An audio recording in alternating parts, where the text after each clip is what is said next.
விமானப்படையின் தீரத்தை பறைசாற்றும் வண்ணம் சென்னை மெரினா பீச்சில் நேற்று வான் சாகச நிகழ்ச்சி நடைபெற்றது. இந்த வான் சாகச நிகழ்ச்சி காணுவதற்கு மக்கள் திரளாக வர வேண்டும் என்று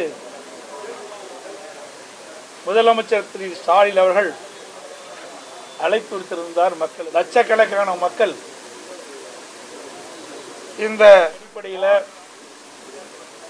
லட்சக்கணக்கான மக்கள்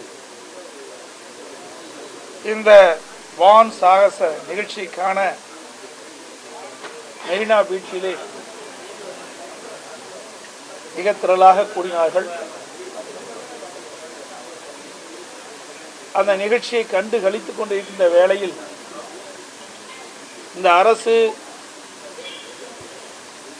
தேவையான அடிப்படை வசதி செய்து கொடுக்காத காரணத்தினால் மக்கள் லட்சக்கணக்கான பேர் அந்த மெரினா பீச்சிலே கூடிய காரணத்தினால் கூட்ட நெரிசல் சிக்கி பல பேர் இறந்துள்ளார்கள்.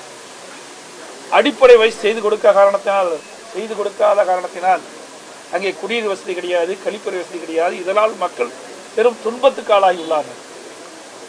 அதோடு இந்த கூட்ட நெரிசலை சிக்கி பல பேர் இன்றைக்கு நூற்றுக்கணக்கான பேர் மருத்துவமனையிலே சிகிச்சை பெறுகின்ற தகவல் ஊடகத்தின் வாயிலாக பத்திரிகை வாயிலாக தெரிந்து கொள்ள முடிகிறது.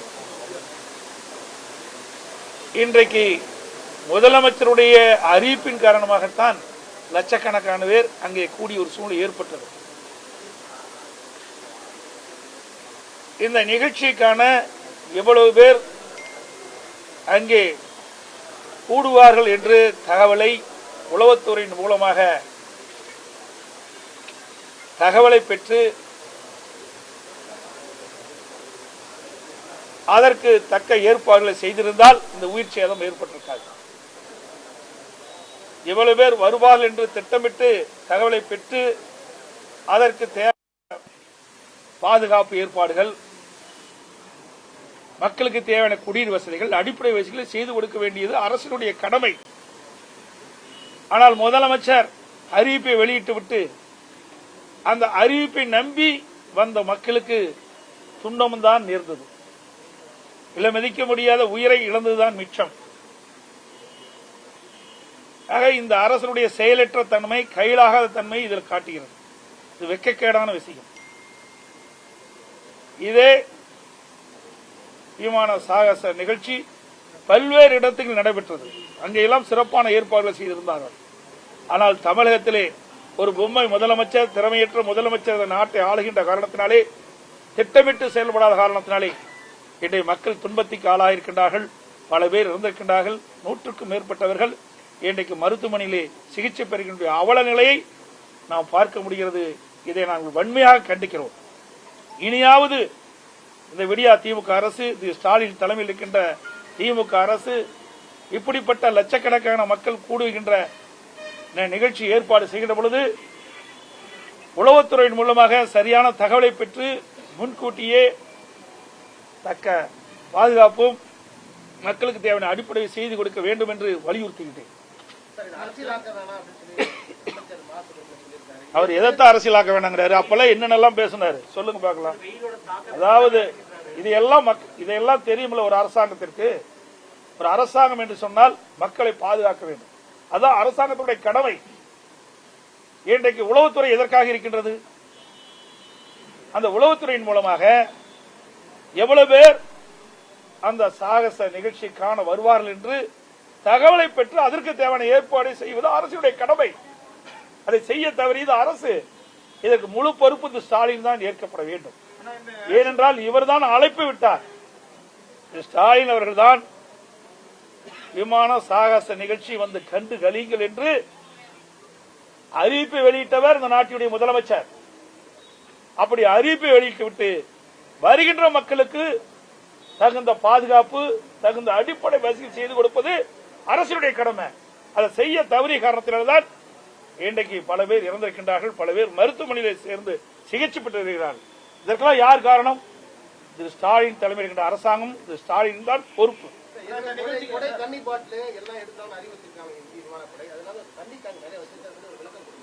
சரி, நீங்க எப்படி இருக்கிறாங்க? நீங்க உங்க ஊடகத்திலையும் பத்திரிகைன்னு வர செய்தி வச்சுதான் நான் பேசுறேன். இதே ஊடகம் பத்திரிகை தான் செய்தி வெளியிட்டு இருக்கிறீங்க. பல லட்சம் பேர் வந்து கண்டு கழித்தார் என்று, இந்த பல லட்சம் பேர் வந்து கண்டு கழித்தார் என்று சொல்லுகின்ற பொழுது அதற்கு தக்க ஏற்பாடு செய்வது அரசினுடைய கடமை அல்லவா? அதை ஏன் செய்ய தவறிட்டீங்க?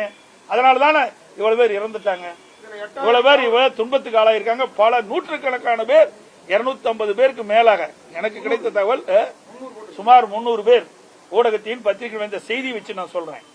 300 பேர் மருத்துவமனை சிகிச்சை பெறுதுன்னு சொன்னா இந்த அரசுடைய அலட்சியம். ஒரு திறமையற்ற அரசாங்கம் இன்னைக்கு ஆண்டு கொண்டு இருப்பது இந்த நிறுவனம் ஆகிறது. இந்த ஒரு நிகழ்ச்சி கூட சரியா நடத்த முடியாத ஒரு அரசாங்கம் தான் இன்றைக்கு ஒரு பொம்மை முதலமைச்சர் ஆண்டு கொண்டிருக்கிற காரணத்தினால இப்படிப்பட்ட நிகழ்வுகள் எல்லாம் அவலங்கள்லாம் தமிழகத்தில் நடைபெற்றுக் கொண்டிருக்கிறது.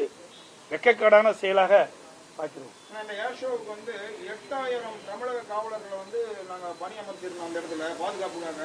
ஆனா நாங்க எதிர்பார்த்த விட கூடுதலான மக்கள் வந்து இது ஆர்வம் மீதியினால வந்துட்டாங்க. திடீர்னு ஏற்பட்ட இந்த ஜன நெருக்கடியில் எங்களால கட்டுப்படுத்த முடியல. ஆனா 8000 போலீசார் வந்து இந்த பாதுகாப்பு பணிகளை நாங்க ஈடுபடுத்திருக்கிறோம். ஒரு உளவுத்துறை எதுக்கு வச்சுட்டு இருக்கீங்க? உளவுத்துறைன்னு எதுக்கு ஒரு அமைப்பு வச்சுக்கிட்டு இருக்கீங்க? அத செயல்படல் என்று அவரை ஒத்துக்கிட்டார்ல. ஒரு திட்டத்தை வகுக்கின்ற பொழுது ஒரு அரசாங்கத்தினுடைய கடமைங்க. அரசாங்கம் எதுக்காக இருக்குது? உளவுத்துறை எதுக்காக இருக்குது? முன்கூட்டியே தகவலை பெற்று அதற்கு தக்கவாறு ஏற்பாடு செய்வதுதான் அரசுடைய கடமை.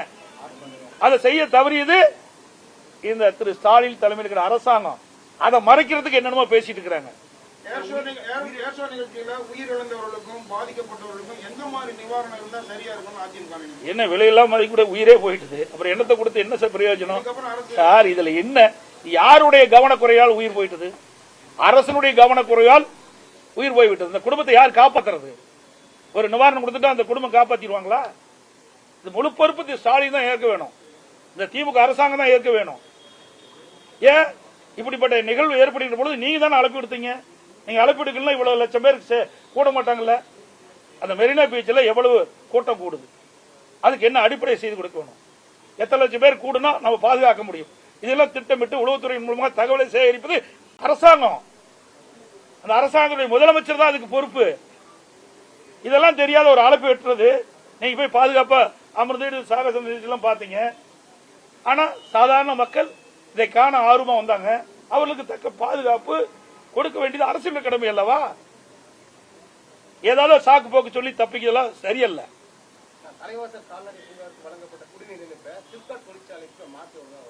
எதை வந்து உருப்படியா செஞ்சிருக்கிறாங்க? அதாவது இவர்களும் செய்ய மாட்டாங்க. இதற்கு முன்பு இருந்த அரசாங்கம் செயல்பட்டாலும் ஒரு நல்ல திட்டத்தை கொண்டு வந்தாலும் அது பொறுத்துக் கொள்ள முடியாத அரசாங்கம் தான் இன்னைக்கு விடியா திமுக அரசு. இன்றைக்கு ஒரு மிகப்பெரிய கால்நடை பூங்கா, இந்தியாவிலேயே ஒரு மிகப்பெரிய கால்நடை பூங்கா, ஆராய்ச்சி கால்நடை பூங்கா கல்லூரி மற்றும் ஆராய்ச்சி நிலையத்தை நம்ம கட்டணும். எதற்காக இதை கொண்டு வந்து சொன்னால் இன்றைக்கு விவசாயிகள் தான் சுமார் தமிழகத்தில் 60% பேர் இருக்கிறாங்க. விவசாயத்தில் உபதொழில் கால்நடை வளர்ப்பு தொழில்.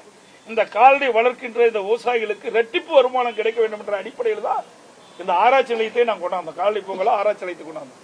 அதற்கு தேவையான நீரை அங்க நீர் கிடைச்சாதான் அந்த ஆராய்ச்சி நிலையமே செயல்பட முடியும். அதற்கு ஒரு குறிப்பிட்ட MLD தண்ணீர் வேண்டும் என்று சொல்லிதான் அதற்கு திட்டம் திட்டப்பட்டு தனியாக ஒரு குடிநீர் இன்னைக்கு ஒரு ஏற்பாடை செஞ்சு கொண்டு வரணும். அத இன்னைக்கு சிப்காட்ல இருக்கிற தொழிற்சாலை கொண்டு போனா என்ன இது சரியா? விவசாயிகள் எல்லாம் போராட்டம் நடத்துவதை அறிவிச்சிருக்காங்க. எங்கிட்ட கூட மனு கொடுத்தாங்க. இதையெல்லாம் இந்த அரசை வன்மையாக கண்டிக்கிறோம். இது விவசாயிகளுடைய பிரதான திட்டம்.